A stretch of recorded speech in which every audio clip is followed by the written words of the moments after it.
Taiwan, I'm Tiffany Wong with news from here in Taiwan and around the world. Over 1,000 people are dead in Myanmar and Thailand after a massive 7.7 earthquake struck on Friday. Rescue and recovery efforts are underway, with the death toll still expected to rise. Devastation in Myanmar after a magnitude 7.7 earthquake struck near Mandalay on Friday afternoon, toppling pagodas and sending people in the northern city of 1.5 million scrambling for cover. The massive quake and several strong aftershocks knocking down a building under construction in Thailand, 1,000 kilometers away, and sending people in the streets of southwestern China running. Myanmar's death toll already in the hundreds, expected to rise to the tens of thousands. The normally isolated country, run by a military junta since 2021, is calling for foreign aid.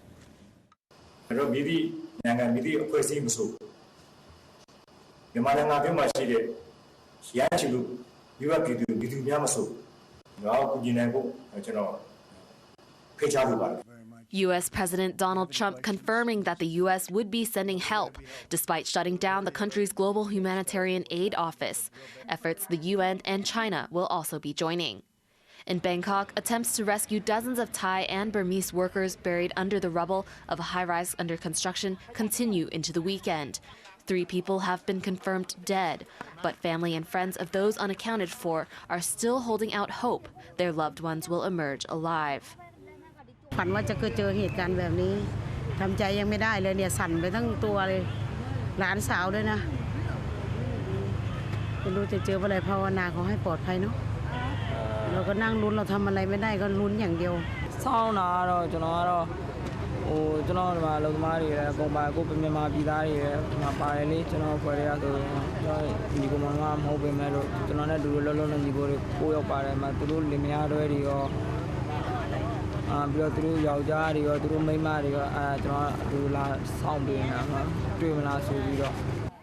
they'll need that hope as the full extent of the damage and loss of life of this earthquake reveals itself in the next days as the region tries to recover. Eason Pan and Tiffany Wong for TaiwanPlus.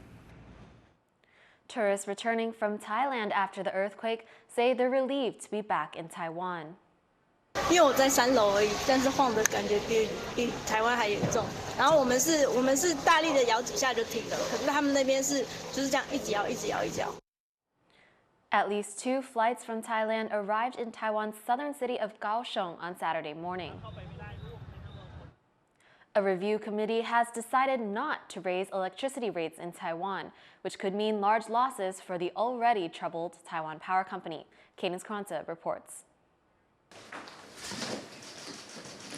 A freeze on electricity rates in Taiwan after a review committee decided not to raise prices over concerns about tariffs and geopolitical tensions. It's good news for households, but it could mean large losses for the already struggling Taiwan Power Company. To help it stay afloat, Taiwan's economy ministry is continuing calls for subsidies. 希望说台电公司在有健全的财务体制，若是能获得这个拨补，当然有助于 Before the meeting, state-owned Thai Power had hoped for higher rates, which they said were needed to save the troubled utility provider. It would have been the 5th raise in 3 years. Between 2022 and 2024, Thai Power racked up deficits totaling $12.6 billion with no clear end in sight. Authorities blame a spike in fossil fuel prices stemming from the war in Ukraine. About 80% of Taiwan's electricity comes from burning fossil fuels, and nearly all that fuel is imported. Beyond the hit to consumers, Taiwan's industries need more power than ever, and quickly.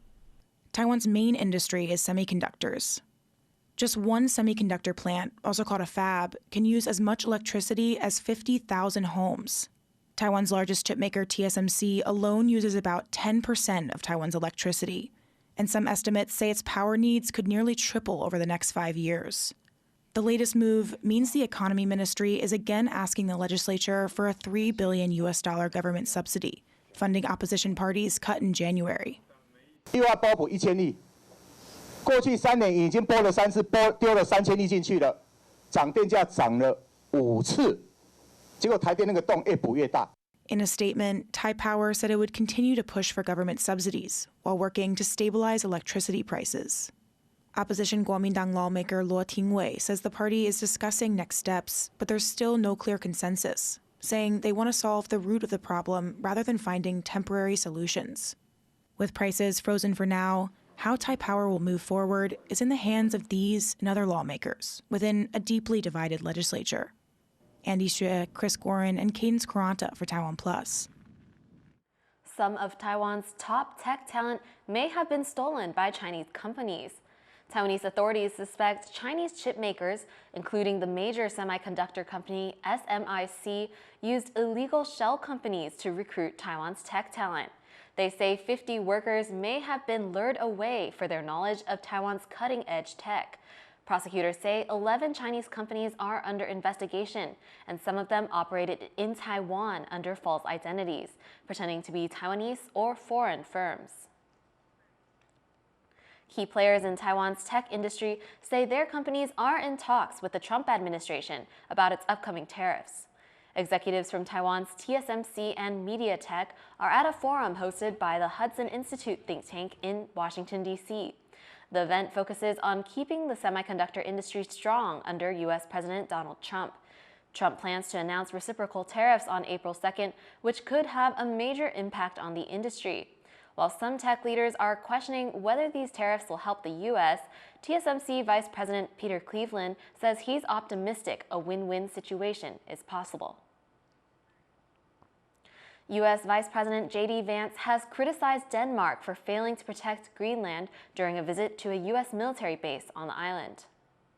Our message to Denmark is very simple. You have not done a good job by the people of Greenland. You have underinvested in the people of Greenland, and you have underinvested in the security architecture of this incredible, beautiful landmass filled with incredible people. That has to change. And because it hasn't changed, this is why President Trump's policy in Greenland is what it is.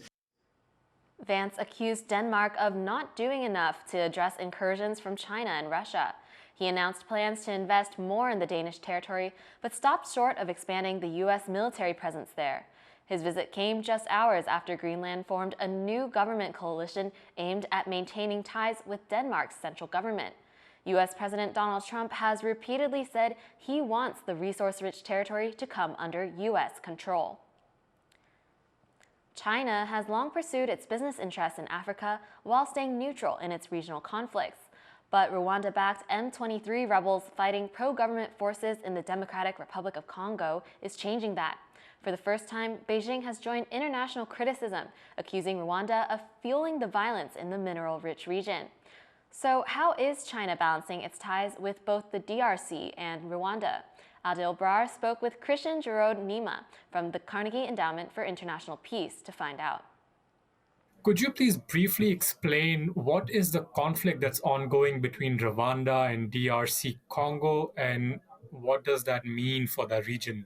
We have a situation where Rwanda is backing a rebellion called the M23 in the eastern part of the DRC.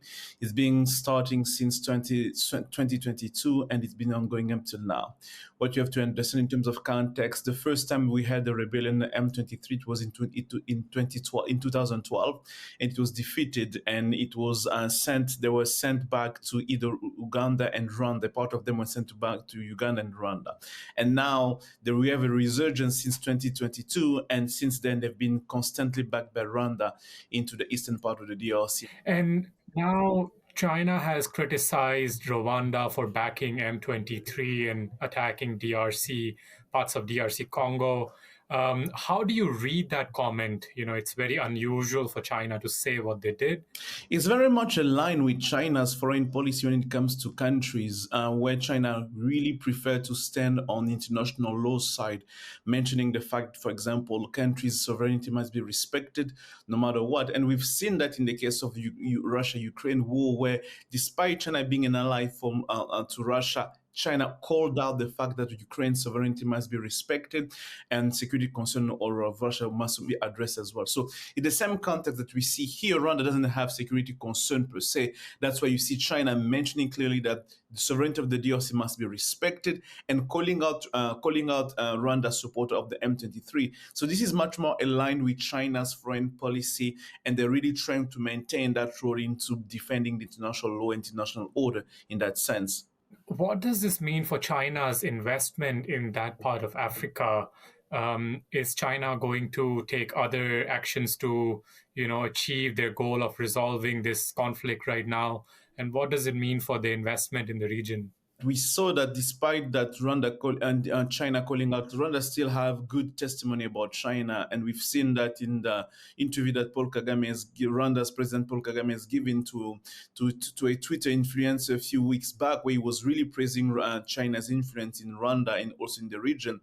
Overall, when you look into China's investment in the regions, particularly in the East, in the DRC, China doesn't have strong investment in the mining sector or in any kind of sector in the eastern part of the DRC. The core interest of China in the DRC happens in the southern part of the DRC, and of course, if we see the M23 rebellion expanding its footprint beyond the eastern part, going to the southern part of the DRC, yes, China will be worried about how it's going to impact investment in the DRC and in the region overall. So far, China remains cautious and also expressing the need that both countries and both parties and all the stakeholders need to sit on the table to resolve the situation. This is the approach that China is putting on the table, hoping that it won't expand beyond its sphere. It won't expand to get where its investment is present in the southern part of the DRC. That was Christian Jiro-Nima from the Carnegie Endowment for International Peace. A growing number of Formosan Sika deer are being spotted in southern Taiwan, causing problems for the local ecosystem. Our reporter Sandy Chi explains. A sign of successful conservation. Thousands of Formosan Sika deer roaming in Kenting National Park in southern Taiwan. In only a few decades, the park's Sika deer population has grown from just 22 in 1980 to approximately 3,800 in 2024. The deer were introduced to the area from Taipei Zoo as part of a long-term rewilding program. However, the success has come at a cost, taking a significant toll on the local ecology. The Sika deer conservation area includes the Kenting Uplifted Coral Reef Nature Reserve, a unique environment established in 1995. It serves as a vital habitat for various tree species, including banyan trees with aerial roots, tropical rainforests and monsoon forests. 那第一次调查的时候，那时候我们知道整个森林10公顷里面有42000多棵树，然后一直到2018年的时候就剩下25000多棵。那新增样目的话，变化在这个部分我们看的是比较心惊胆跳的哈。梅花鹿主要是它主要影响，还有少量其他的事件影响的。To help the trees recover and continue with the deer conservation, fences were installed in the park. However, the area faces challenges related to funding and maintenance. To control the Sika deer population, contraceptive vaccines are another option. But this approach also comes with its own obstacles. 它的出生季过后呢，在春天，然后一直到下一个繁殖季开始，一个生殖季开始就是秋天，这短短的大概半年的时间，你要在整个族群当中70%、80% 的鹿都能够达到。 Conservation is an ongoing challenge. Even when successful, experts say it still requires more planning and collaboration to safeguard both wildlife species and ecosystems, maintaining the balance of nature. Ryan Wu and Sandy Chi for TaiwanPlus. Thank you for watching What's Up Taiwan. You can visit the TaiwanPlus website or follow our social media for more stories from Taiwan and around the world. Before we go, we're heading to Taiwan's east coast, where 4 endangered humpback whales were spotted, marking the highest single-day sighting in recent years. I'm Tiffany Wong. Take care and see you next time.